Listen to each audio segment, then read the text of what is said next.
Bom dia, pessoal. Eu sou a Kathleen, eu sou química, formada na UTFPR e atualmente eu trabalho aqui como gerente de laboratório aqui na Vegor. Vou falar com vocês hoje no nosso webinar sobre o ensaio de resistência à tração em papel isolante. Muito obrigada à presença de todos, sejam bem-vindos. E é isso.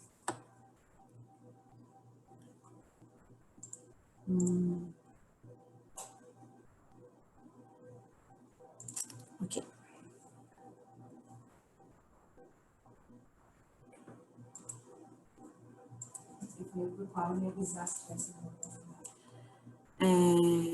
Então, fazendo uma contextualização, para dar uma introdução para vocês, a respeito do sistema de isolamento em transformadores. Eles consistem basicamente em dois principais sistemas, que seria o isolamento sólido, que é o papel e o papelão, e o isolamento líquido, que seria o óleo. Ele pode ser tanto mineral quanto vegetal, que seriam os ésteres naturais, quanto o sintético, que pode ser ésteres sintéticos ou silicone. A função do óleo isolante, ela é principalmente resfriar o transformador, manter a temperatura de operação do transformador mais baixa através da transferência de calor por convecção. Outra função do óleo seria isolar realmente, né? Ele tem uma resistência elétrica adequada para isolar eletricamente algumas descargas que possam acontecer dentro do sistema. Já o isolamento sólido, ele tem uma importância, né? A importância do isolamento sólido é ele que determina a vida útil do equipamento, porque você não tem como regenerar a parte ativa, né?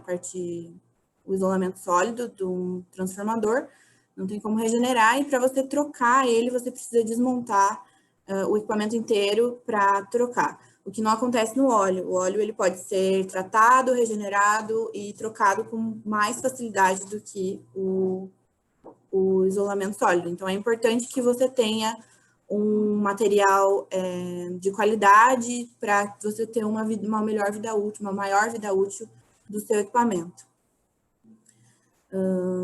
Bom, o papel, ele tem algumas características que ele precisa apresentar para ser um bom isolante.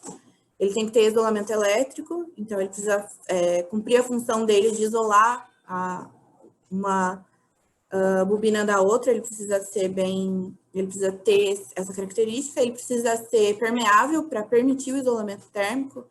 Então, ele precisa permitir que o óleo permeie o seu interior para que o óleo faça a sua função, e ele precisa ter uma resistência mecânica, porque dentro do sistema podem ocorrer expansões ou contrações do sistema, ele pode sofrer descargas, então ele precisa ter uma certa resistência mecânica e, consequentemente, uma rigidez elétrica. Ele precisa também ter um baixo custo, né? Porque é utilizado uma grande quantidade de papel para construir um transformador. Então, é preciso ter baixo custo pela quantidade que se usa.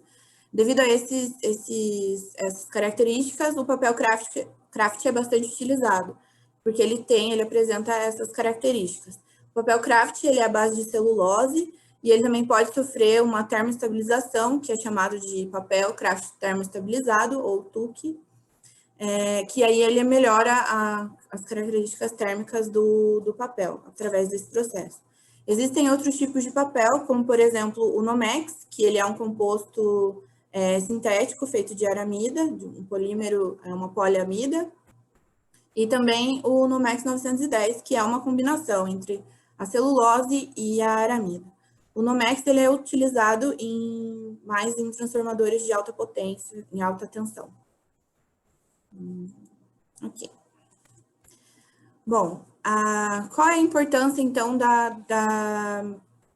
de se conhecer a resistência à tração. A resistência à tração é o único ensaio direto que pode te mostrar a qualidade do material. A gente tem também o GP, né, que é o grau de polimerização, mas o GP é um ensaio indireto, você indiretamente verifica como está a situação desse papel e a qualidade. Já a resistência à tração, ela vê diretamente a resistência mecânica desse papel, desse material, pode ser papelão também. Com isso, você pode estimar o tempo de vida útil do equipamento em conjunto com o GP, a fim de evitar falhas no isolamento. Então, você sabendo que o seu material é resistente, ele tem uma resistência mecânica adequada, você sabe que esse papel de qualidade ele tem uma capacidade de isolamento adequada e vai suportar as situações dentro do sistema. Bom, agora vamos falar um pouquinho sobre a definição do ensaio de resistência à tração, definição física, apenas para dar um norte para a gente. A tração é uma força aplicada sobre um corpo na direção perpendicular à sua superfície. O vetor força forma ângulo de 90 graus com a superfície. Então, aqui a gente tem uma força sendo aplicada e o vetor que forma o ângulo de 90 graus com a superfície, ele é o chamado vetor força, que é a tração.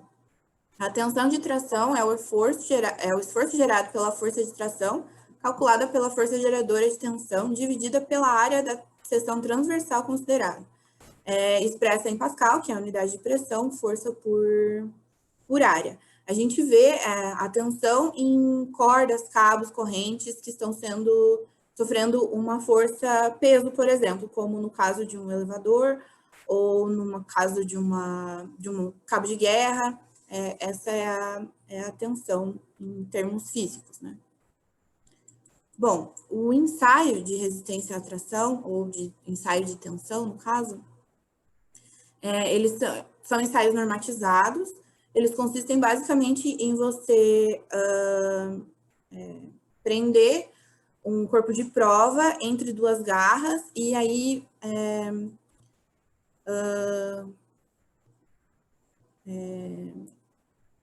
fazer esse corpo de prova sofrer uma força de estiramento, de alongamento até a ruptura. Existem dois tipos principais de comportamentos que um material pode sofrer, pode ter sofrendo esse tipo de força, que seriam a deformação elástica e a deformação plástica. Os materiais que têm uma deformação elástica, eles têm essa primeira situação aqui.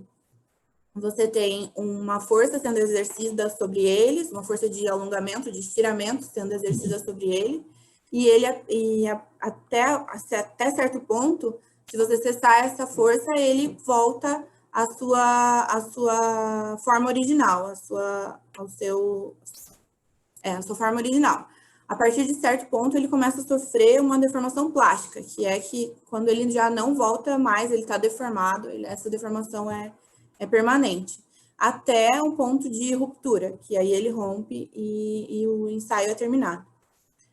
Outros tipos de materiais, como é o exemplo do papel, ele tem ele não tem tanta elasticidade, então ele não sofre essa primeira deformação elástica, bem questão de segundos, questão de instantes, digo assim, e logo ele se rompe. Então, mais o caso dessa segunda situação. A primeira situação é mais para borrachas, mais para plásticos, alguns tipos de metais.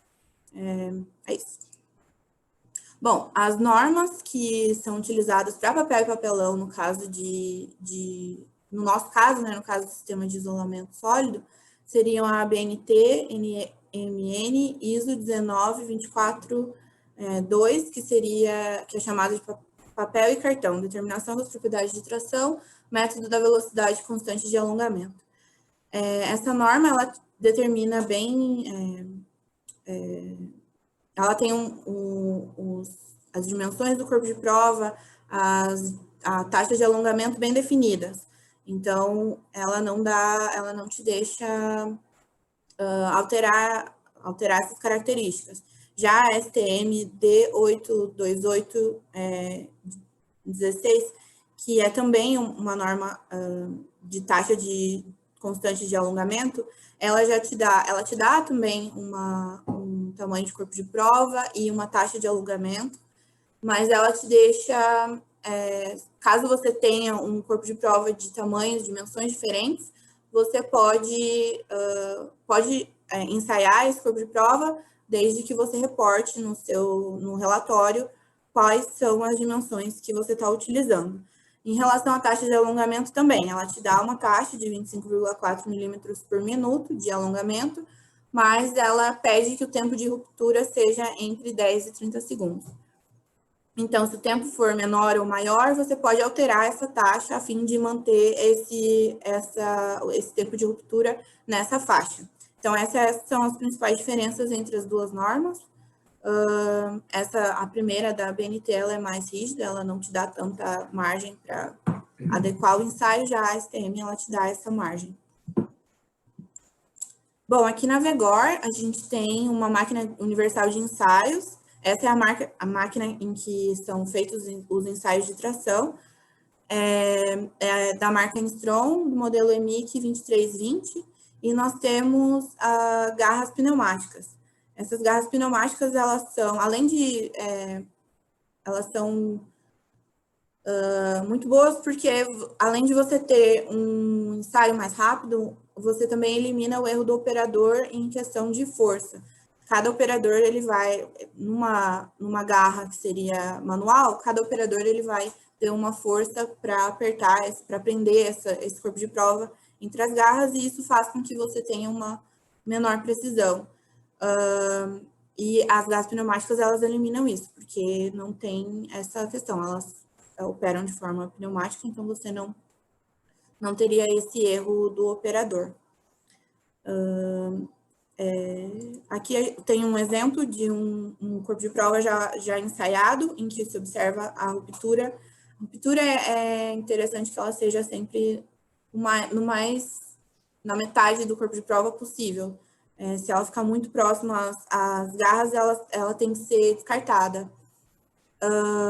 Então, a gente ensaia normalmente 40 corpos de prova para que a gente tenha uma melhor precisão, uma melhor exatidão nos nossos resultados.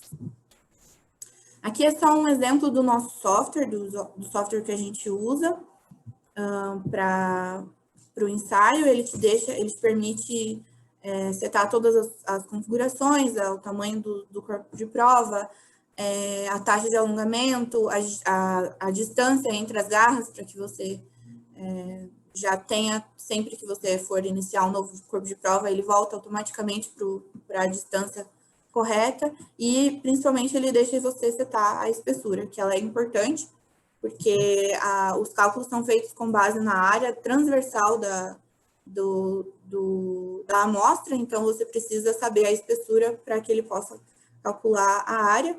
Então, o que a gente faz é medir 5 vezes a espessura de cada corpo de prova, e aí fazer uma média e jogar aqui o valor encontrado.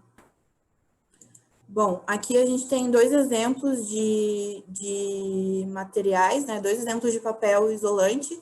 Esse primeiro é o Nomex 910 com espessura 3000. A gente tem a mesma amostra, mas 10 corpos de prova. É interessante que essas linhas do gráfico da tensão pelo deslocamento, é interessante que elas fiquem mais próximas possíveis para que você tenha uma precisão do ensaio, né? Para que o desvio padrão seja menor.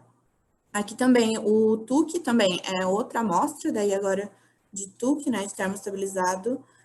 São 10 corpos de prova e também as linhas precisam estar sempre bem alinhadas, bem próximas umas das outras, para que a gente tenha uma segurança melhor no ensaio. Aqui a gente tem um time-lapse do ensaio sendo feito, onde a gente tem os papéis, a medição da espessura, e então a gente vai ter o ensaio. É um vídeo bem rapidinho, ele está acelerado, obviamente, porque o ensaio dura, em média, 45 minutos, mas é bom para a gente ilustrar bem como que é feito, né? A gente mede a espessura de 40 corpos de prova e aí ensaia na máquina. Aqui a máquina com os nossos gases pneumáticos maravilhosos. E aí ele tem uma taxa de alongamento, essa garra ela é móvel, ela se move, ela puxa, estica, né, o corpo de prova até que ele se rompa e aí se tem a resistência desse corpo de prova, dessa amostra, a tração, né. Já estamos quase no fim, mas é basicamente isso.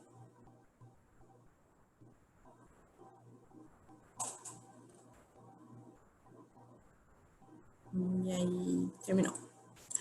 Ok, aqui a gente tem um exemplo de um resultado, né? Esse é o resultado que o software te dá com todas o módulo de Yang já calculado, a tensão já calculada. Então, ele já te dá esses valores assim. Só para ilustrar também como que é o resultado que você obtém a partir desse ensaio.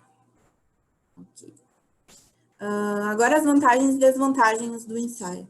Ele permite que você estime a vida útil do isolante sólido em condições normais de operação do equipamento.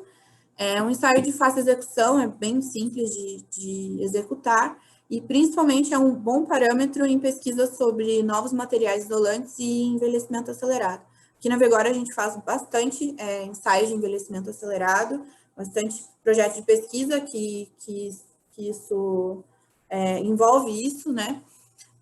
Então, assim, para você comparar um material com o outro, para você determinar até mesmo entre fornecedores do mesmo tipo de material, qual é o material mais, qual é o melhor, esse ensaio é bem importante e ele é um bom parâmetro para também avaliar novos materiais que estão surgindo no mercado, como que eles se comportam em relação à resistência à tração. As desvantagens seria que é uma análise destrutiva para a amostra, então você acaba perdendo a amostra. Não é feito em equipamentos em operação, e isso é algo importante, porque você utiliza uma grande quantidade de amostra, e retirar essa amostra do equipamento em operação fragilizaria um certo ponto, e aí esse ponto ficaria mais suscetível a falhas, então não é algo que se faça em equipamentos em operação, e, portanto, não é uma análise de rotina. Então, não é algo que você vai conseguir acompanhar no seu equipamento ao longo do tempo dele, não é um parâmetro que você vai conseguir acompanhar. Então, como fazer isso? Como acompanhar a situação do papel?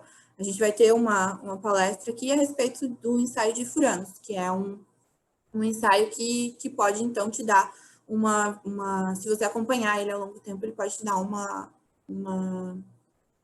noção da situação da parte sólida do seu isolamento. E aí, tá. Outros materiais que podem ser ensaiados com esse ensaio, né? Eles podem ser feitos nesse ensaio, seriam polímeros em geral, plásticos, membranas, filtros, etc., qualquer tipo de polímero.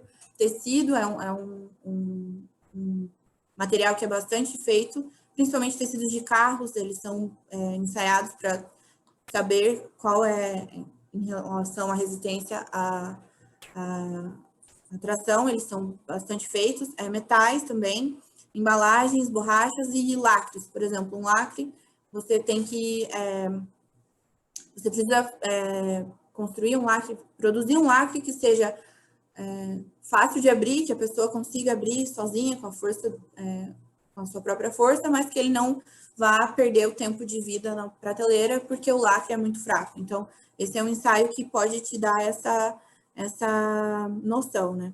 Além, é claro, de cerâmica, madeira, entre outros materiais que você pode ensaiar com esse parâmetro, né? E é isso, pessoal. Muito obrigada. Quem quiser entrar em contato comigo, aqui está o meu e-mail. Muito obrigada pela atenção. Obrigada por participarem do nosso webinar. E agora eu vou abrir para as perguntas. Obrigada, Kathleen. Obrigada pela sua apresentação. Pessoal, então, nós temos a possibilidade de 3 perguntas aqui ao vivo. Eu peço que vocês escrevam elas no chat. O nosso tempo é curto, então eu só vou liberar 3 perguntas. Quem quiser tirar alguma dúvida depois, pode mandar e-mail para a Kathleen, que ela vai responder, tá bom? Então, nós tivemos, Kathleen, a primeira pergunta do Wellington Júnior. Você consegue acessar o chat?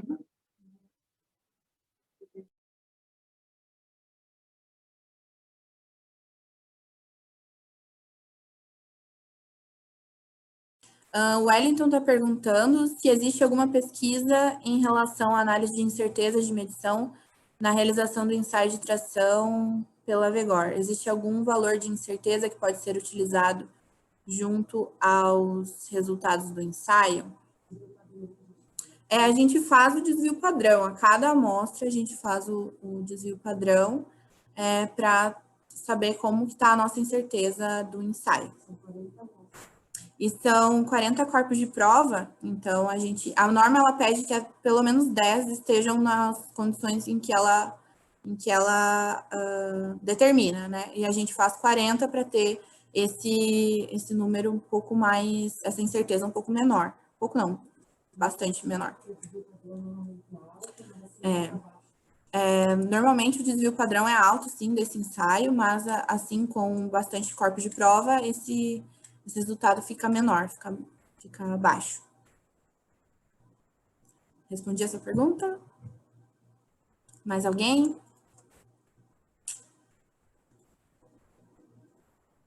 Wellington, você pode escrever? Muito obrigada. Obrigada. Eu acho que vai ser a única... Alguém perguntou mais alguma coisa aqui, Wesley. Em que momento da vida útil do transformador é interessante fazer esse ensaio? É melhor fazer o ensaio de GP primeiro?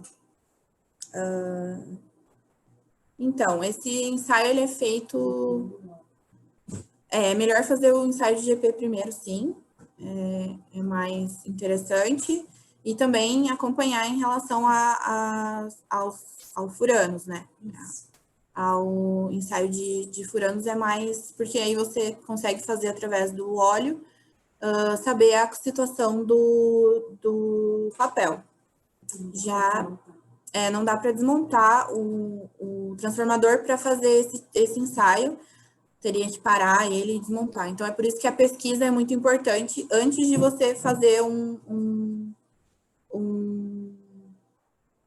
antes de você montar um transformador, é importante que você já conheça essas características dele, como ele vai se comportar através do tempo. Então, ensaios de envelhecimento acelerado são bem importantes, para que você já tenha essa noção antes mesmo de montar um equipamento.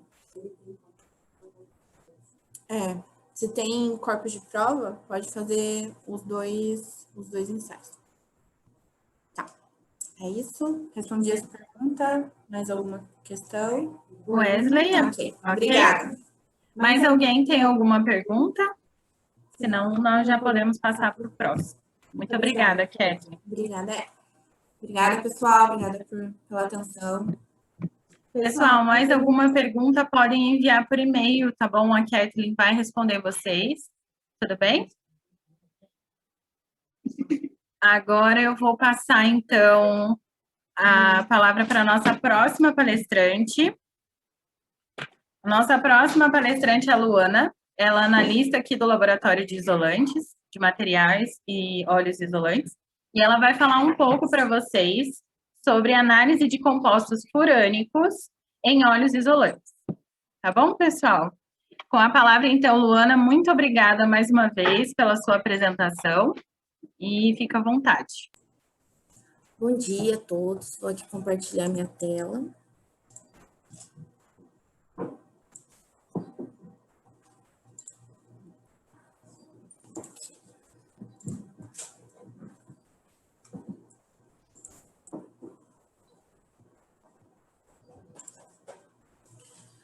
Bom dia, então, meu nome é Luana, eu sou analista de laboratório aqui da VEGOR.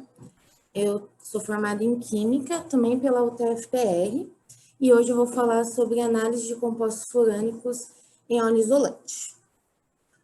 Como a Kathleen já falou na sua primeira apresentação, né, o transformador é um equipamento bem importante enquanto na distribuição e na geração de eletricidade.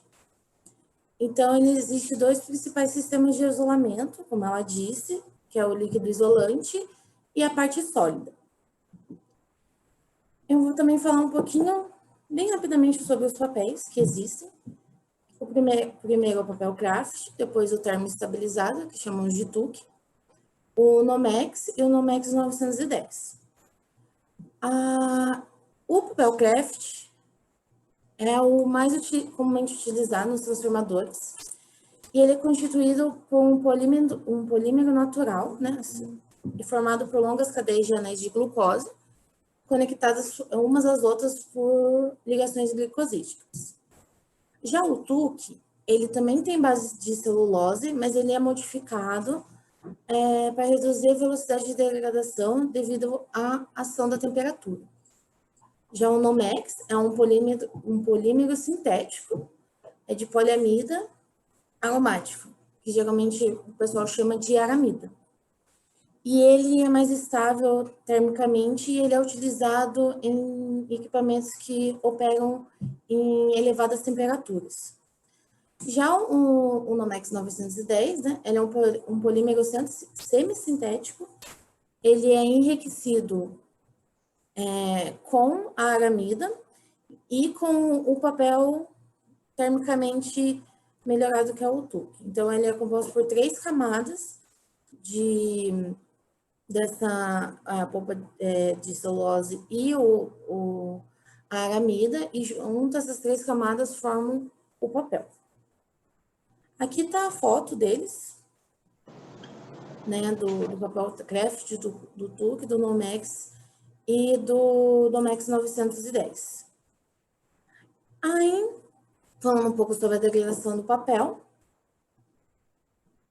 há vários fatores que influenciam essa degradação, que é o rompimento dessas cadeias celulósicas, que é a água, que é a reação de hidrólise que ocorre, o oxigênio, que é a oxidação do papel, a temperatura, que se fala que é a pirólise dessas cadeias, os produtos ácidos provenientes do óleo isolante, e também essas reações são catalisadas por ferro e cobre que existem dentro do equipamento, dos materiais do equipamento. Aqui tem uma foto da degradação do papel. Esse é o papel craft. Então, ao longo do tempo, o papel vai ficando com essa aparência mais escura. E isso não dá para ser observado dentro do equipamento. Então, por isso que a gente faz ensaios para observar essa degradação. Um deles é o ensaio de compostos furânicos. São 5 compostos formados por essas degradações. O primeiro é o 5-hidroximetilfurfuraldeído, conhecido como 5-HMF. O 2-furfuraldeído, que é o famoso 2-FAL. O 2-acetilfurano, que é o 2-ACF.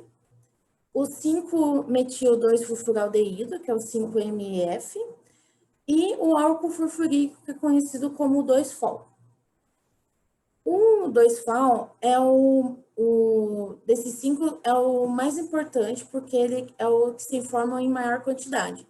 Ele se forma tanto na decomposição, quanto na hidrólise do papel, da celulose, quanto na pirólise. Ele é mais estável no óleo isolante e ele é o mais estável, mais solúvel. Os outros 4 compostos são formados basicamente pela oxidação do papel. E também o 2-FAL é importante porque ele é um marcador químico da degradação da celulose.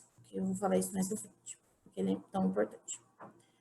A análise, né, como ele não pode ser regenerável, como a Kathleen falou, não é possível tirar uma parte do papel para fazer avaliar a degradação dele, Então, a gente faz ensaios do óleo. A gente tem a norma brasileira, a NBR 15349, de óleo mineral isolante, que é a determinação do 2-furfural e os seus derivados. Nessa norma explica como fazer, que equipamento usar, o tipo de extração. Então, ele dá tudo bem detalhado para fazer esse ensaio. E, basicamente, ele mostra dois, que é o ensaio de espectrofotometria e o ensaio de cromatografia em fase líquida. Aqui na Vegor, utilizamos a cromatografia em fase líquida para a determinação dos furanos. Nós utilizamos um cromatógrafo da Agilent, o Infinity LC com injeção manual e o detector UV. A nossa análise começa, coloco 5 ml de hexano num cartucho de extração de fase sólida, que é esse que está aparecendo, esse que aparece aqui na foto. Então, coloca 5 ml desse hexano para condicionar a fase sólida dele, que é o silício. Depois, nos colocamos 20 ml de amostra e 20 ml de hexano. Colocamos, né, em uma proveta e depois passamos para um Erlenmeyer e com a ajuda de uma pipeta Pasteur numa caixa de acrílico que está sob vácuo. Aí, depois de passar essa amostra lentamente no cartucho, a gente coloca mais 5 ml de hexano para a limpeza desse cartucho.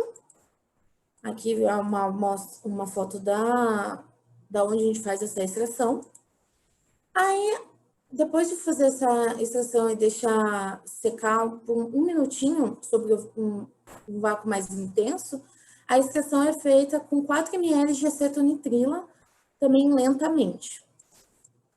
Aí depois, 1 ml de diluente extraído pela acetonitrila é adicionado mais 4 ml da fase móvel. Porque se você colocar o eluente direto no equipamento, ele vai estourar o cromatograma desse equipamento e não vai ficar, vai ter um erro de análise. Então, a gente dissolve em 4 ml de fase móvel, depois fazemos uma filtragem com o filtro seringa, com esse aqui, para a amostra ficar translúcidas e injetamos no equipamento. Aqui é um resultado, aqui são cromatogramas. Nós injetamos cada amostra 2 vezes, esse é um padrão de 10 ppm. A primeira injeção é no comprimento de onda de 280 nanômetros. Essa análise dura 16 minutos. E nela aparece o 5-HMF, o 2-FAL, o 2-ACF e o 5-MF. E na segunda injeção, a padrão de 280 nanômetros, aparece só o 2-FAL e a análise é de 20 minutos. Então, aqui que a gente integra esses picos e que dá um resultado de análise dos compostos furânicos. Bom, concluindo aqui, esse ensaio ele não traz uma resposta imediata da saúde do equipamento. Então, você fazendo uma análise de compostos furânicos e der um valor, não quer dizer que com esse valor X o seu equipamento vai parar. O que necessita é uma evolução da concentração de 2-FAL. Sempre quando você manda os seus ensaios para a gente, por exemplo, ensaio de fisicoquímica ou de cromatografia gasosa, se você manda também uma amostra para fazer o 2-FAL, a gente vai acompanhar a evolução da concentração que aumenta no óleo. Então, a gente vai acompanhando essa degradação do papel. Comumente o papel, essa concentração do 2-FAL, aumentar ao longo do tempo. fazendo essa evolução, essa medição periodicamente, você pode perceber mudanças repentinas na concentração do 2-FAO, que pode criar um alerta do que pode estar acontecendo no seu transformador. A regeneração, quando faz a regeneração do óleo, compromete o histórico de 2-FAO. Porém, é bom sempre informar que vocês fizeram a regeneração desse óleo para colocar nessa curva de evolução, porque mesmo assim, depois da regeneração, ainda pode ter o 2-FAO, os compostos furânicos que migraram do papel que ele estava absorvido para o óleo. E sempre é importante ir acompanhando essa evolução. E também associar um ensaio de 2-FAO é importante nos seus ensaios rotineiros. Então, quando mandam ensaio para cá, para ver essa saúde do seu transformador. Então, é bem importante acompanhar essa degradação do papel através dos compostos furânicos. E é isso. Muito obrigada pela atenção e estou aberta a perguntas. Meu contato também está ali embaixo. Obrigada, Luana, pela sua apresentação. Muito obrigada. E nós já temos uma pergunta aqui, Luana, que é do Arthur. Deixa eu ver o chat. Esse método é mais preciso que o método da espectrofotometria? Sim, ele é mais específico, porque ele é mais sensível. Ele pega valores de ppm e, dependendo da sensibilidade do seu equipamento, ele pode pegar até ppb de compostos furânicos. Então, sim, ele é mais sensível. E não tem interferentes porque a cromatografia é um método bem seletivo para amostras que você quer. Perfeito. Arthur, respondeu sua pergunta? Perfeito, obrigada. Mais alguém tem alguma pergunta para a Luana?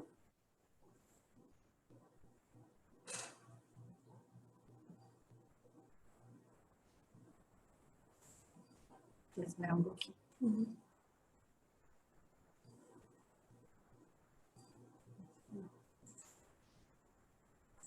Acho que não. Tá bom. Pessoal, qualquer dúvida, vocês podem entrar em contato com a Luana ou deixar o e-mail dela ali, ou podem entrar em contato comigo, eu repasso as perguntas para ela e para a Kathleen. Nós vamos dar um intervalo de 10 minutinhos, tá bom? E já voltamos com a nossa programação, tá bom? Obrigada, gente. Continuidade ao nosso webinar. Agora quem vai apresentar para a gente é a Laís. A Laís vai falar um pouco, ela é pesquisadora aqui da Vegor, ela vai falar sobre a influência da água em óleos isolantes de transformadores, determinação por Carl Fischer. Laís, a palavra é sua. Bom dia a todos. Eu vou compartilhar aqui minha apresentação com vocês.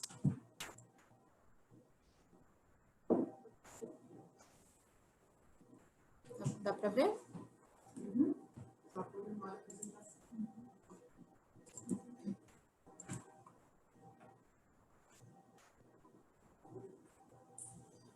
Bom, dá para ver?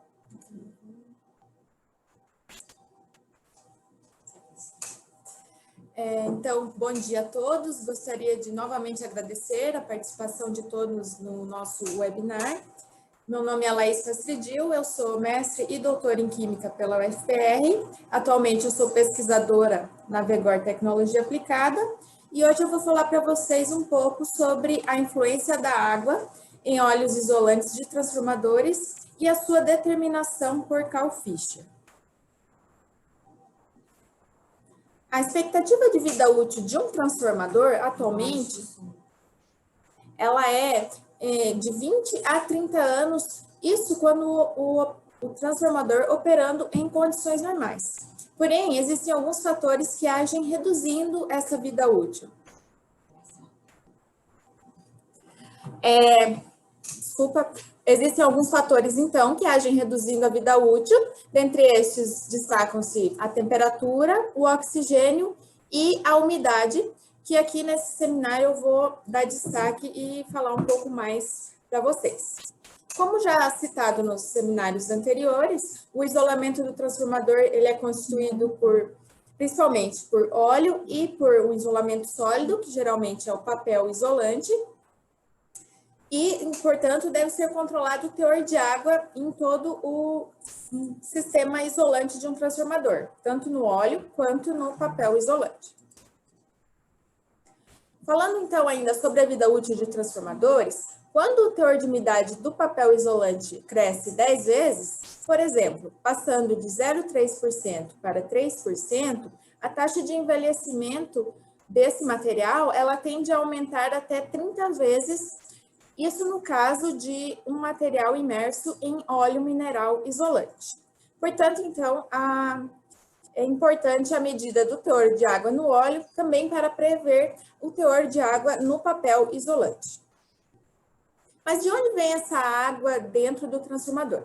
Essa água pode entrar através da umidade da atmosfera, devido a alguma falha na vedação do equipamento, e pode também ser proveniente da degradação da celulose ou do óleo isolante. E como está essa água dentro do transformador? Ela pode estar dissolvida no óleo, ou a água pode estar livre, ou seja, não dissolvida, mesmo que essa água não seja aparente. E a água livre, ela representa um problema maior para o equipamento, visto que ela pode levar à formação de bolhas. A água também pode estar dentro do equipamento ligada a compostos polares no óleo, compostos esses que são formados durante a oxidação do óleo isolante. O teor de água ele vai influenciar em diversos parâmetros, tanto do óleo quanto do isolamento sólido de um transformador. Por exemplo, o teor de água ele pode agir aumentando o fator de potência do transformador. Isso não é imediatamente visível, ou seja, você precisa ter um elevado teor de água para se observar a alteração no fator de potência, e também esse teor de água deve estar associado à presença de outros compostos polares ou partículas. Já na rigidez dielétrica, o teor de água ele vai agir reduzindo a rigidez dielétrica do óleo, e esse é um parâmetro mais diretamente afetado pelo teor de água. Além disso, como já citado, o teor de água, principalmente quando tem-se água livre, pode levar à formação de bolhas, o que é um problema porque a presença de bolhas dentro do equipamento pode gerar a ocorrência de descargas parciais, o que acaba também reduzindo a vida útil de todo o sistema. O teor de água também vai agir hidrolisando a celulose do papel isolante e também acelerando a oxidação do óleo, que acaba gerando mais água e mais problemas para o transformador. Além disso, a água ela tende a ficar mais no papel do que no óleo, no caso de um óleo mineral isolante. Ela tende a ficar principalmente no papel, e isso reduz o isolamento da celulose, uma vez que a água é um bom condutor elétrico. Observa-se que pequenas variações na temperatura, elas podem modificar significativamente o teor de água que é dissolvido no óleo.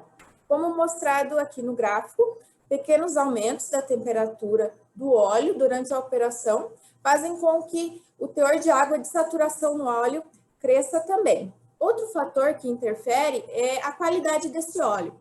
No caso do óleo mineral, nesse exemplo aqui nós temos um óleo mineral novo e um óleo mineral oxidado com uma acidez de 0,3 miligramas de KOH por grama de amostra. E observa-se que o óleo mineral oxidado tende a reter mais água do que um óleo novo, o que é um parâmetro também que deve ser avaliado. Portanto, quando é avaliado a condição do óleo em operação, deve ser avaliado tanto a acidez quanto o teor de água desse óleo isolante. Além disso, a natureza do óleo também interfere na quantidade de água exigida para saturar esse isolante. Por exemplo, a quantidade de água que é exigida para saturar um óleo vegetal, ela é muito maior, chega a ser até 20 vezes maior do que a quantidade de água para saturar um óleo mineral isolante. Então, também é necessário conhecer a natureza do óleo isolante que está sendo utilizado no transformador. Com o teor de água medido do óleo, também é possível prever o teor de água no papel. Como já citado, elevados teores de água no papel são preocupantes, uma vez que tendem a reduzir muito a capacidade de isolamento da celulose. Existem curvas de correlação entre o teor de umidade no óleo, principalmente do óleo mineral, essas curvas são mais bem estabelecidas, e a sua correlação com o teor de umidade no óleo isolante em função da temperatura. Aqui nesse slide tem-se um exemplo de uma curva de Nielsen, em que é possível ver, por exemplo, quando o óleo mineral isolante tem 15 ppm de água, o papel isolante terá aproximadamente 2% de água. Então, isso é muito importante, visto que é muito mais simples se retirar o óleo e fazer análise do teor de água do que retirar o papel de dentro de um transformador. Então, como citado, a temperatura é muito importante, especialmente quando pretende-se determinar o teor de água do papel em função do teor de água determinado no óleo. Para isso, então, é utilizado um kit de coleta de amostras que contém um termômetro para fazer a medição de temperatura no momento da coleta e depois se prever o teor de água do papel. A técnica que é utilizada para a determinação do teor de água absoluto em óleo isolante é a titulação Kalb-Fischer pelo método colorimétrico. Esse método está descrito na norma BNT NBR 10710, o método B. Ele é muito utilizado porque é um método sensível, que já foi empregado em vários tipos de amostras e permite a determinação de desde 1 ppm até 5% de água na amostra. E essa análise do teor de água é recomendado que ela seja feita pelo menos anualmente no óleo isolante do transformador, para que se possa fazer o acompanhamento da sua perda de vida útil. A norma ABNT NBR 10576, ela estabelece valores limites de referência tanto para óleos isolantes, no caso, óleos minerais isolantes, valores tanto para óleos em equipamentos novos, quanto valores limites para ação corretiva, isso no caso de óleos em equipamentos em operação. Esses valores, eles dependem, obviamente, da categoria do equipamento, visto que quanto maior a tensão de equipamento, menor é o teor de água limite para a sua operação. E esses valores, eles variam desde 10 ppm até 40 ppm de água no óleo isolante. Já para os óleos vegetais isolantes, a norma que estabelece os mesmos valores limites, em função também da categoria do equipamento, é a ABNT NBR 16518, e nesse caso os limites são de 85 ppm até 200 ppm.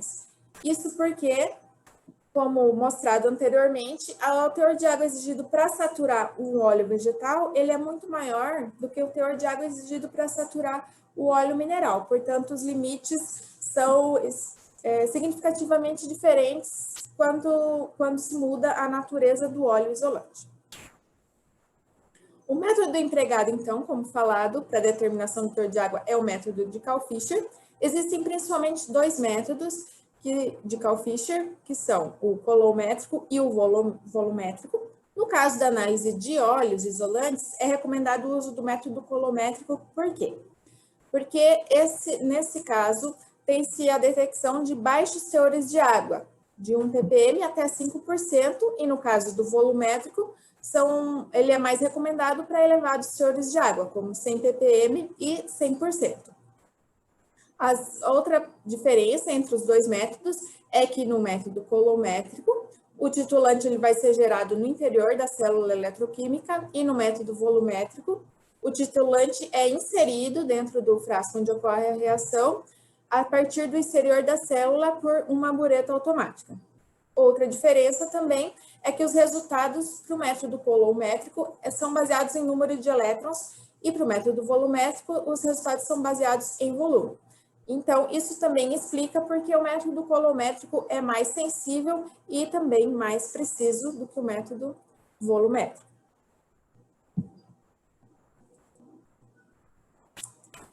A reação de Karl-Fischer, ela foi baseada na oxidação do dióxido de enxofre pelo iodo na presença de água. Isso foi observado a partir da observação de uma reação de Bunsen, em que o iodo oxida o dióxido de enxofre na presença de água. Já na reação Karl-Fischer, que ocorre dentro de um equipamento, se utiliza o metanol, o dióxido de enxofre e o imidazol, geralmente, que é uma base usada como tampão, mas também como reagente da reação. Então, nesse meio vai ser formado um sal de imidazol, que vai ser oxidado na presença de água. Essa reação, ela é uma reação equimolar, ou seja, para cada molécula de água presente no meio, será consumido uma molécula de iodo, nessa proporção 1:1. E por isso, assim, é possível determinar o teor de água. Como falado, então, é uma reação redox. O enxofre, ele é oxidado do alquil sulfito para o alquil sulfato. Nessa oxidação, o número de oxidação do enxofre ele vai aumentar de +4 para +6, ao mesmo tempo que o iodo, que é gerado dentro da célula eletroquímica, ele consome, na verdade, os elétrons que são gerados nessa oxidação do enxofre. Isso muda o potencial elétrico do sistema. Esse potencial elétrico do sistema, ele é medido constantemente por um eletrodo de platina e dará, então, um resultado que eu vou mostrar a apresentação do resultado a seguir. Então, aqui tem-se um exemplo, um esquema de um titulador Karl-Fischer, em que a amostra ela vai ser inserida dentro do frasco onde ocorre a reação, a partir de um septo de injeção. Existe ali dentro, então, os eletrodos que vão gerar, o eletrodo gerador, que gera o iodo, que é o titulante dessa reação, e também existem o eletrodo de detecção, que vai detectar o ponto final da reação. Durante a reação, que eu acabei de apresentar, que ocorre dentro do frasco de Karl-Fischer, uma corrente ela está sendo sempre aplicada nesse eletrodo gerador, uma corrente sempre aplicada no eletrodo gerador, e esse valor de corrente ele é medido no anodo de platina. Os resultados, então, que se obtém de um Karl-Fischer colométrico, eles são baseados no número de elétrons que são necessários para alcançar o ponto final. Esses números de elétrons são aqueles elétrons que são gerados na oxidação do enxofre e consumido na redução do iodo. Então, como citado, uma corrente de polarização, ela é constantemente aplicada entre os eletrodos dentro dessa célula onde ocorre, dessa célula do Karl-Fischer colométrico. Essa corrente ela é medida pelo eletrodo de platina. Quando tem-se um excesso de iodo no meio de reação, a condição iônica do meio é muito elevada. Então, não é necessário uma tensão tão grande para manter essa corrente de polarização. O que se observa, então, é uma queda brusca do potencial do eletrodo, que pode ser visualizado aqui no gráfico, e esse, então, é determinado o ponto final da reação. Resumindo, então, no Karl-Fischer colométrico, a amostra ela vai ser introduzida no frasco, onde ocorre a reação. O frasco é esse aqui exemplificado na figura. Ali eu marquei onde a amostra é inserida dentro do frasco. Geralmente utiliza-se uma seringa para fazer isso. A água da amostra ela é consumida à medida que o iodo é gerado na célula. Esse iodo é gerado no eletrodo gerador, como mostrado na figura, e o ponto final da reação ele vai ser visualizado quando tiver um excesso de iodo, e essa visualização é detectada pelo eletrodo detector. Por fim, então, o resultado ele é dado no número de elétrons que são gastos para alcançar o ponto final da reação. Esse resultado ele é uma função do tempo, uma vez que quanto mais tempo demora-se para titulação terminar, significa que maior foi o número de elétrons gastos e então maior o teor de água na amostra. Na VEGOR, nós temos um titulador Carl Fischer colométrico da marca Hanna Instruments. Esse titulador foi adquirido porque ele requer um baixo volume de amostra para a realização da análise, ele apresenta alta precisão e exatidão, as análises são rápidas, ele é específico para a água, uma vez que é independente da presença de substâncias polares, e é um equipamento que permite a transferência dos métodos e dos resultados para um computador através de uma porta USB. Detectando-se, então, um excesso de água no óleo isolante, algumas ações corretivas podem ser tomadas. Por exemplo, quando tem-se um excesso de água no óleo, pode-se realizar métodos como a circulação de óleo quente, que pode ser feita com o equipamento energizado ou com o equipamento desligado, o cartucho de filtro adsorvente, que é inserido embaixo do transformador, e esse método é realizado com o equipamento ligado, ou o método de alto vácuo, ou também termovácuo, que é realizado com o equipamento desligado. Já para remover a água do papel, podem-se utilizar principalmente a circulação de óleo quente também, a mesma que é feita para remover a água do óleo, ela pode ser utilizada para remover a água do papel, porque é um método lento, então acontece que quando o óleo quente entra dentro do equipamento, a água que está no papel tem tempo de migrar para o óleo e assim removendo-se a água do papel. O caso é o mesmo caso para o cartucho de filtro adsorvente, por ser um método lento, isso também dá tempo da água do papel migrar para o óleo até atingir um equilíbrio. E existe também o método de vapor phase, que é realizado com o equipamento desligado. Para isso, o óleo é removido de dentro do equipamento e são aspergidos alguns solventes aquecidos, e esse solvente ele acaba removendo a água do papel.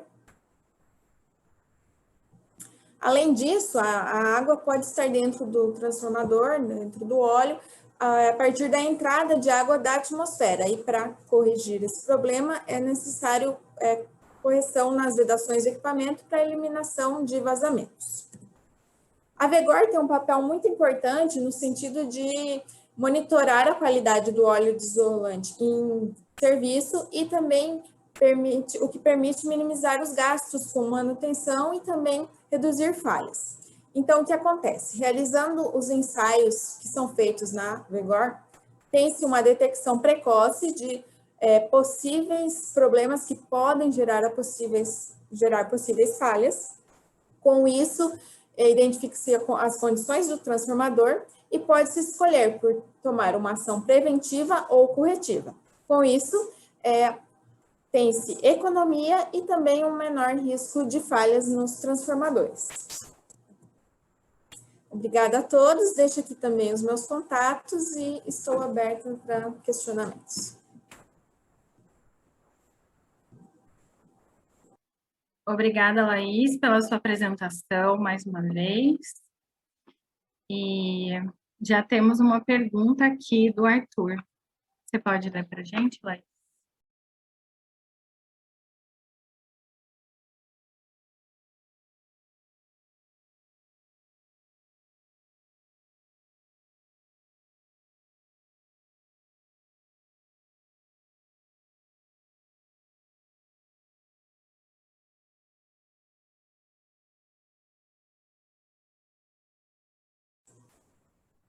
Beleza.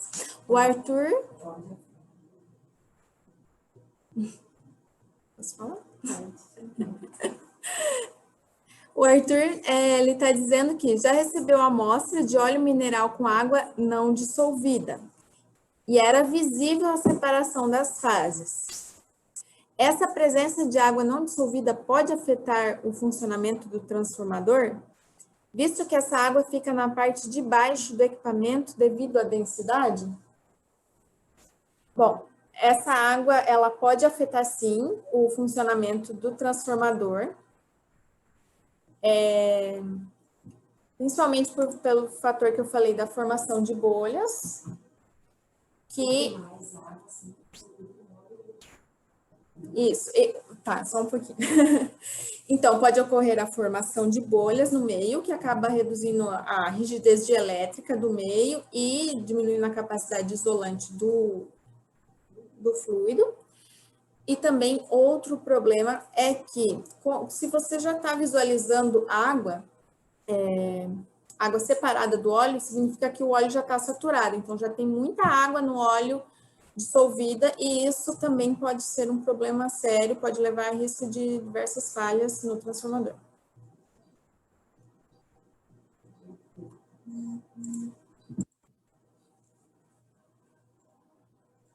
Nós temos mais uma pergunta aqui, que é do Wesley. Só um pouquinho.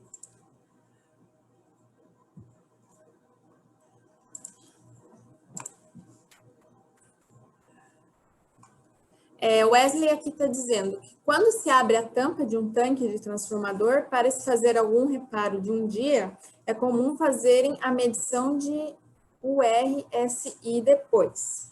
No entanto, apenas essa medição é suficiente? Haveriam outros testes interessantes a serem feitos? Tá. Essa medição de URSI, ela é uma medição que é feita... Você abre o transformador, asperge solvente lá dentro, esse solvente remove a água do papel. Não é isso? Enfim, essa medição é uma medição indireta do teor de água do papel. Não vou falar mais aqui, no entanto, apenas essa medição é suficiente? Eu vou ter que pesquisar isso, porque por ser um método indireto, eu não tenho certeza. Eu vou responder você por e-mail, tá bom, Wesley?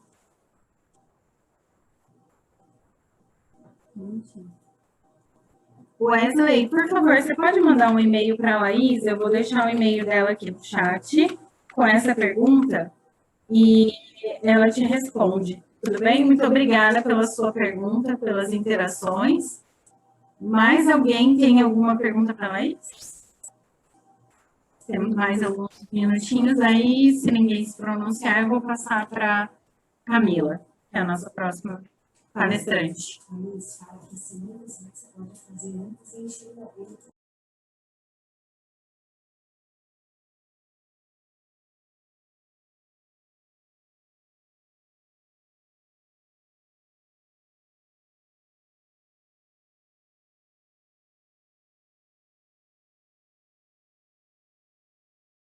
Só para adiantar aqui para você, Wesley,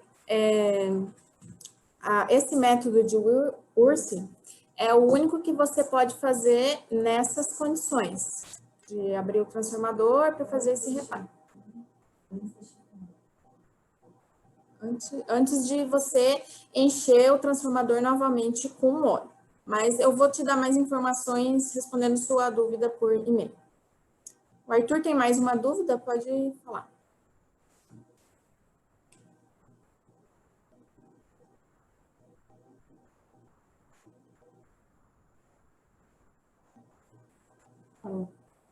O Arthur perguntou: a reação química pode de alguma forma afetar de forma negativa os eletrodos?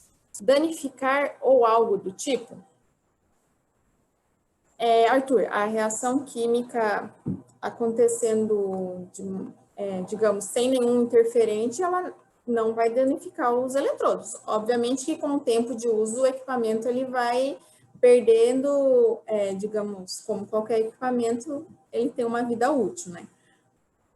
Mas é óbvio que podem existir alguns interferentes que, no caso de óleos isolantes, é bem difícil, porque são Os maiores interferentes são compostos muito ácidos. Respondi sua pergunta, Arthur?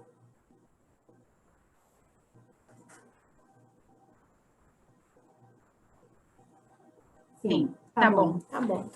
Wesley, eu só vou te pedir novamente que você mande um e-mail com a sua questão e a Laís vai responder para você, tá bom? Muito obrigada mais uma vez. Então, agora eu vou passar a palavra para a Camila, que é a nossa próxima palestrante. A Camila, ela trabalha na coordenação junto com a Helena, que é uma das nossas diretoras, dos projetos de pesquisa aqui da MEGOR. A Camila vai falar sobre determinação de biodegradabilidade imediata em óleos. Camila, eu vou passar a palavra para você, fique à vontade. Muito obrigada mais uma vez por estar aqui conosco. As perguntas podem ser mandadas pelo chat e no final da palestra da Camila ela vai responder.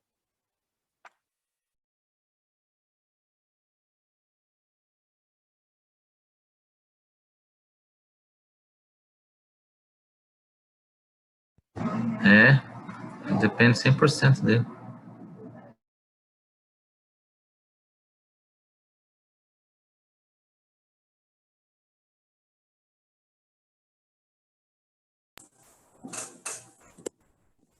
Primeiramente, bom dia a todos. Eu sou a Camila, sou graduada em Engenharia Química pela Universidade Federal de Santa Maria.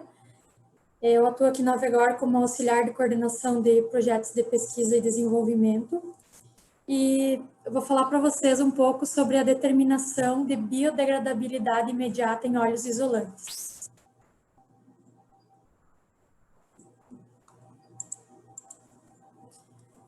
Então, primeiramente, o que é biodegradabilidade? A biodegradabilidade, ela tem várias definições, mas de acordo com o Manual de Testes para Avaliação da Ecotoxicidade de Agentes Químicos, editado pelo IBAMA, a biodegradabilidade é a capacidade que substâncias orgânicas têm de serem metabolizadas por micro-organismos presentes no meio ambiente. Essas substâncias, quando elas são metabolizadas por esses micro-organismos, elas formam principalmente dióxido de carbono, água e biomassa. Em outras palavras, Camila, o que é isso? Não entendi. É a capacidade que uma substância tem, vamos dizer assim, a biodegradabilidade é quando a substância apodrece. Por exemplo, se eu tiver um vazamento de petróleo ou de algum óleo de carro, por exemplo, aquele óleo não vai se degradar. Ele vai ficar lá para sempre, você não vai ter a degradação desse composto.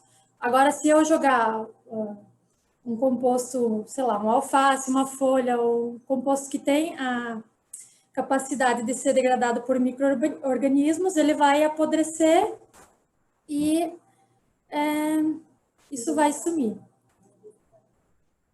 E aí ele é considerado biodegradável. Falando um pouco assim na questão dos óleos, por que a biodegradabilidade em óleos, né? Sabe-se que vazamento de óleo de transformadores, quando a gente tem óleo mineral, é bem preocupante. Por ele não ser um composto biodegradável, o óleo mineral, ele pode causar problemas ao meio ambiente. Aqui tem algumas manchetes de vazamentos de óleo de transformador, que fala aqui, então, né, que causa preocupação na população exatamente por essa questão de causar problemas, principalmente ao meio ambiente. Entrando na questão do óleo, então, sabe-se que o óleo vegetal isolante, ele é um óleo que agrega valor às práticas ambientais, ele tem uma maior resistência térmica, consequentemente, tem-se aumento da expectativa de vida dos equipamentos utilizando óleo vegetal isolante, e ele é um composto biodegradável. Aqui tem um trecho da norma ABNT-NBR 15422, que é a norma que fala sobre óleo vegetal isolante para equipamentos elétricos, Essa norma, ela já prevê o ensaio de biodegradabilidade, como está destacado aqui. Óleos vegetais isolantes são provenientes de fontes renováveis e ensaios específicos devem ser realizados para demonstrar a sua fácil biodegradabilidade. Então, esse ensaio de biodegradabilidade, ele é obrigatório para óleos vegetais. Seguindo aqui, eu tenho uma ficha técnica de um óleo vegetal isolante X aqui, que aqui embaixo mostra que foi feito ensaio de biodegradabilidade pela norma OSD 301. Esse resultado ele deve ser considerado como prontamente biodegradável para o óleo vegetal isolante. E aqui, então, esse óleo vegetal, ele tem esse resultado de prontamente biodegradável. Até voltando aqui, o óleo mineral isolante, se você for ver a ficha técnica dele, não tem nada sobre biodegradabilidade, porque esse teste não é feito no óleo mineral. Já no vegetal, ele é obrigatório. Quanto à biodegradabilidade, os compostos eles podem ser classificados de acordo com a periculosidade para o meio ambiente. Isso vai de uma escala de facilmente biodegradável e não tóxico para uma escala de não biodegradável e tóxico. Um exemplo então, do primeiro item aqui, facilmente biodegradável e não tóxico, seria o próprio óleo vegetal. Ele, além de ser biodegradável, ele não é tóxico. Facilmente biodegradáveis e tóxicos seria o exemplo dos novos pesticidas que vêm sendo desenvolvidos. Eles são tóxicos, porém eles são biodegradáveis. Não biodegradáveis e não tóxicos, um exemplo seria o fluido de silicone.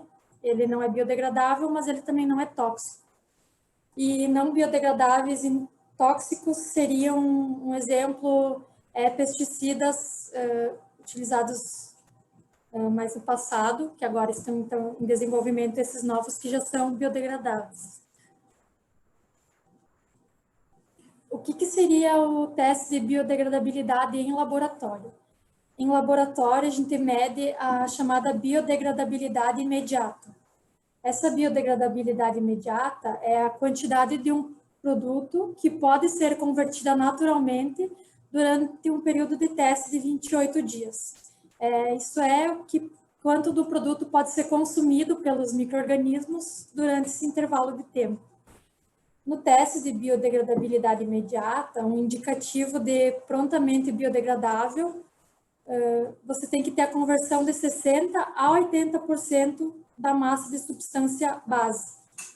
Um composto, ele pode, por exemplo, pelo teste, ser considerado não prontamente biodegradável, mas por outros métodos ele pode ser biodegradável. Mas ele não entra nessa classificação de facilmente biodegradável, prontamente biodegradável, que tem que ter essa conversão de 60% a 80%. Uma das principais normas que se tem para fazer a identificação da biodegradabilidade é a chamada OSD 301. Essa norma ela tem diversos métodos analíticos. Cada método tem uma medição diferente. Tem-se medição por carbono orgânico dissolvido, por evolução de dióxido de carbono, pode ser por consumo de oxigênio, oxigênio dissolvido, carbono orgânico dissolvido e outro de consumo de oxigênio. A gente aqui usa principalmente o método F, por causa do nosso equipamento, que é um respirômetro. Então, o método F, ele é através da respirometria, medindo o consumo de oxigênio. São características comuns de um ensaio de biodegradabilidade em laboratório para qualquer um daqueles métodos apresentados anteriormente. Tem-se a incubação de um inóculo na presença de água e sais minerais. O que seria esse inóculo? Um concentrado que tem uma certa quantidade de bactérias para consumir o material. Os sais minerais seriam nutrientes para as bactérias, que a gente prepara um meio mineral. A temperatura desse ensaio ela deve ser controlada de 20 a 25 graus Celsius. E tem-se um produto a ser testado. Esse produto vai ser fonte de carbono, fonte de energia para as bactérias. Então, como é que a gente faz o preparo desse inóculo para fazer esses testes? A gente faz aqui coleta de água num rio. Esse aqui é a primeira fotinho. A gente vai num rio aqui próximo a Vegor fazer coleta de água. A gente precisa condicionar esse inóculo às características do ensaio. Então, tipo, ele é pré-condicionado durante 5 a 7 dias na temperatura do ensaio, mais ou menos de 20 a 25 graus Celsius. Não pode ter contato com a tua substância teste, é só a amostra coletada mesmo do rio para fazer o inóculo. E depois faz-se contagem de células viáveis, que é a contagem dos micro-organismos que tem nessa amostra, porque ela tem um mínimo que tem que ter de células viáveis no inóculo para ele poder ser utilizado no ensaio. O que seria, então, a tal da respirometria, que é o método F, que utiliza esse equipamento. É um equipamento que ele mede a respiração dos micro-organismos. Ele vai medir o quanto de oxigênio está sendo consumido, enquanto esses micro-organismos consumem aquele determinado composto. Feita uma medição de volume ou taxa em que alguns gases são consumidos, como eu citei o exemplo do oxigênio, ou também produzidos, como, por exemplo, a produção do dióxido de carbono. Aqui tem um esquemazinho de como é que é o ensaio através da respirometria. Tem-se um frasco onde é colocada a amostra, a tua substância teste, o inóculo, que são as bactérias. Aqui no meio tem um frasquinho onde você vai ter um material absorvente que, como à medida que o oxigênio é consumido, o produto é consumido, que nem eu falei lá no início, ele se transforma em dióxido de carbono, água e biomassa. Então, esse frasquinho aqui no meio, ele tem um material absorvente que vai capturar esse dióxido de carbono formado. E através desse equipamento aqui, tem um equipamento ligado aqui que, conforme esse dióxido de carbono é consumido, ele vai liberando mais oxigênio para dentro da tua reação. Você tem que ter agitação aqui nesse frasco para que o oxigênio que está no headspace ele se equalize se dissolva em toda a amostra, né? Então você tem agitação. E tem um computador que faz a medição desse consumo do oxigênio que vai dando os dados. O equipamento que utilizamos aqui na Vegor é um respirômetro modelo RSA PF8000 da Pulse Flow Respirômetros.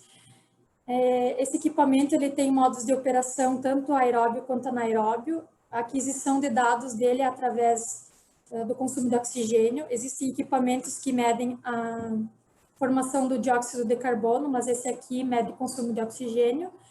Ou, se for no modo anaeróbio, ele vai medir produção de gás. E esses dados são registrados pelo computador.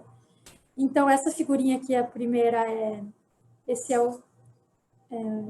ele faz a circulação da água numa cuba aqui, num banho que a gente tem. Aqui a gente controla a temperatura, como deve ficar de 20 a 25 graus, faz o controle da temperatura e a circulação da água, então, no banho aqui. Esse ensaio, ele deve, pelo método F que a gente utiliza, ele deve ser pré-condicionado, então a temperatura deve ser feita em ambiente escuro, por isso esse banho é fechado. Aqui embaixo tem-se a base de agitação, então, que vai fazer com que o oxigênio do headspace se dissolva por toda a amostra. Aqui tem-se um controlador de pressão. Então, a gente seta esse equipamento com a pressão ambiente. E através, então, pela diferença de pressão, ele vai te dando o consumo do oxigênio, e esse aqui é o respirômetro, então, no caso que ele faz a medição dos dados e transfere esses dados para o computador. Como essa amostra é preparada, então, como eu já falei, a gente precisa utilizar um material absorvente que faz a coleta do dióxido de carbono produzido durante o consumo da minha amostra teste. Aqui em cima, a gente faz a ligação do equipamento, então, conforme esse dióxido de carbono vai sendo consumido aqui dentro, ele vai liberando oxigênio aqui para dentro e ele mede o quanto de oxigênio está sendo consumido por essa amostra. Tem-se um meio mineral, então, como já falei, são nutrientes para as bactérias. Esse meio mineral é utilizado para estar o mais próximo possível da realidade, vamos dizer, do ambiente. Então, por isso, a gente utiliza esse meio mineral com nutrientes. Tem-se, então, um inóculo, que são as bactérias que vão estar lá para consumir um material teste e um material teste X. Como é que é preparado, então, o sistema para fazer esse ensaio? A gente tem a temperatura do banho, que ela tem que ser controlada. A gente seta um intervalo de registro do consumo do oxigênio. Por exemplo, o equipamento, ele registra quanto de oxigênio está sendo consumido a cada 1 hora, a cada 2 horas, eu posso escolher isso. Seta-se a velocidade de agitação das amostras, para que esse oxigênio que está entrando e está no headspace, ele se dissolva na nossa amostra. O analisador de oxigênio, que, como eu falei antes, ele tem uma calibração automática com o ar do ambiente, através de pressão. Aí a gente faz a ligação desse equipamento aqui nos frascos. E antes de iniciar o ensaio, a gente remove o headspace do frasco para iniciar esse ensaio.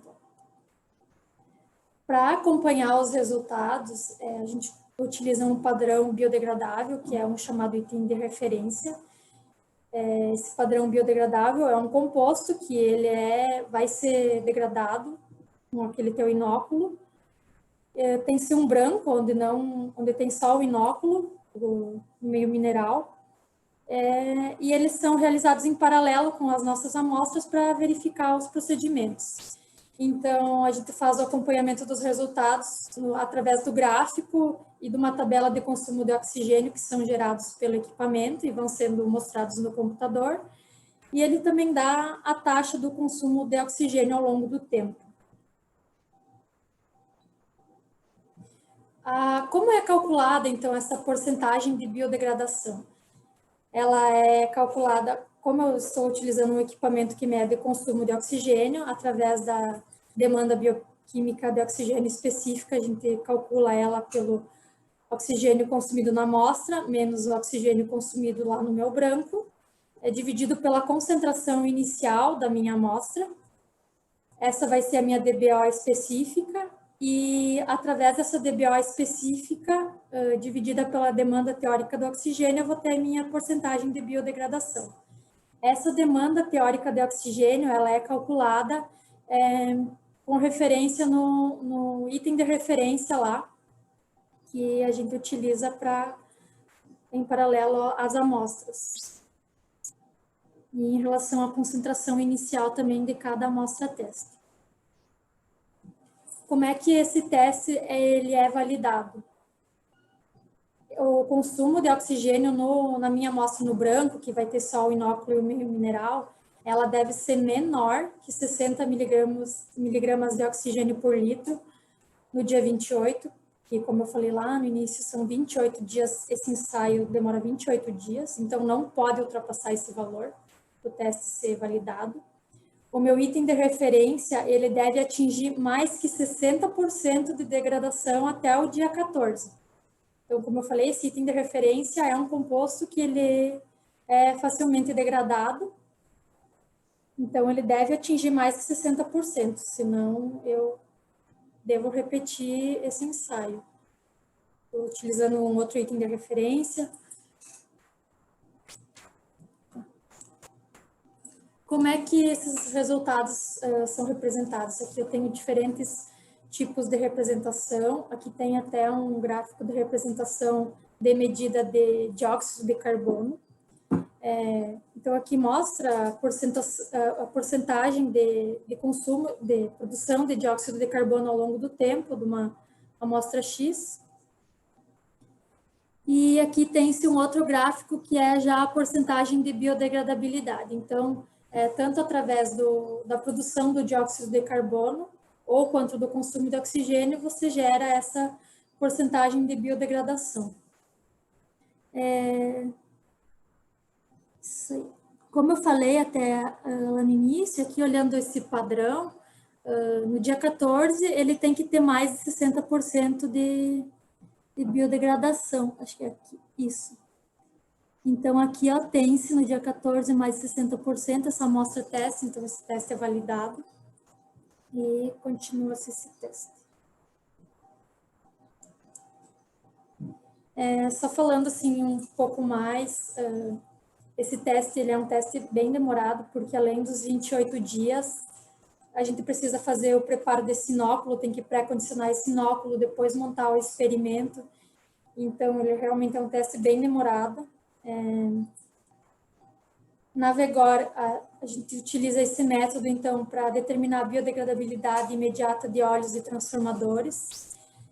Esse método ele também pode ser utilizado para determinar a biodegradabilidade imediata de outras substâncias orgânicas, como, por exemplo, outros tipos de óleos, géis, cosméticos. Tem várias substâncias que podem ser determinadas a biodegradabilidade através desse método. Então, a gente procura, né, incentivar a utilização de produtos biodegradáveis. A importância desse ensaio é principalmente devido à sustentabilidade, ao meio ambiente. Então, é muito importante que a gente utilize mais esses materiais. Então, a questão aqui como a gente citou, do óleo vegetal, é muito importante esse ensaio, como a norma já é obrigatório. Então, atuamos mais nessa questão. Obrigada. Perguntas? Obrigada, Camila, pela sua palestra, pela sua apresentação. Parabéns. Agora deu. Obrigada, Camila, mais uma vez pela apresentação. Alguém tem alguma pergunta relacionada a essa palestra? Eu posso fazer uma pergunta? Flávio, por favor, escreve no chat para a gente, se você tem alguma pergunta.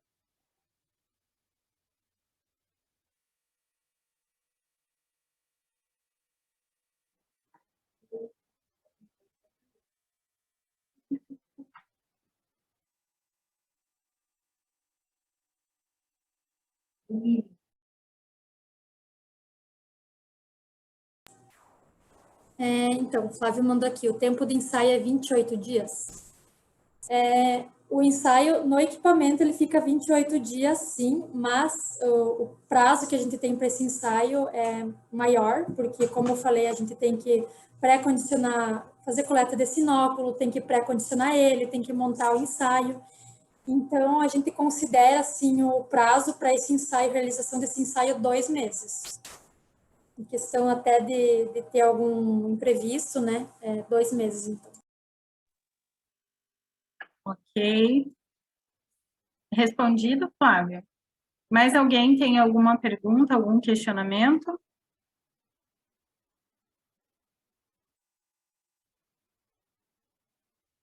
Eu vou compartilhar com vocês novamente, então, se vocês quiserem saber mais sobre o que nós fazemos, nossas áreas de atuação, vocês podem acompanhar a gente pelas redes sociais, tá? Pelo LinkedIn, pelo Facebook ou pelo Instagram. Nós colocamos lá todo o conteúdo dos nossos ensaios, do nosso laboratório, sobre a SF6 e sobre os cursos que nós realizamos. Caso vocês tenham alguma pergunta ou algum questionamento, eu deixei aqui para vocês as palestrantes de hoje e o e-mail de cada uma delas. Vocês podem mandar por e-mail, elas vão responder vocês. Para mais informações sobre os cursos em treinamento, vocês podem entrar em contato direto comigo, pelo meu e-mail. Ou, caso vocês queiram tirar alguma dúvida sobre o que a Vegor faz, sobre os nossos serviços, ou queiram algum orçamento dentro do que nós realizamos, vocês podem entrar em contato direto com o nosso comercial, que é o Anderson. O e-mail dele está aqui também. Quero agradecer mais uma vez a presença de todos vocês, a participação, agradecer as meninas pelas palestras. Eu espero que vocês tenham gostado do nosso webinar. Em março, nós teremos um webinar de lubrificantes. As inscrições são gratuitas e eu espero vocês lá também. Esse evento vai estar no YouTube, caso vocês tenham perdido alguma parte dele ou queiram rever, vai estar lá disponível para todo mundo. Muito obrigada, gente. Um bom dia para todos.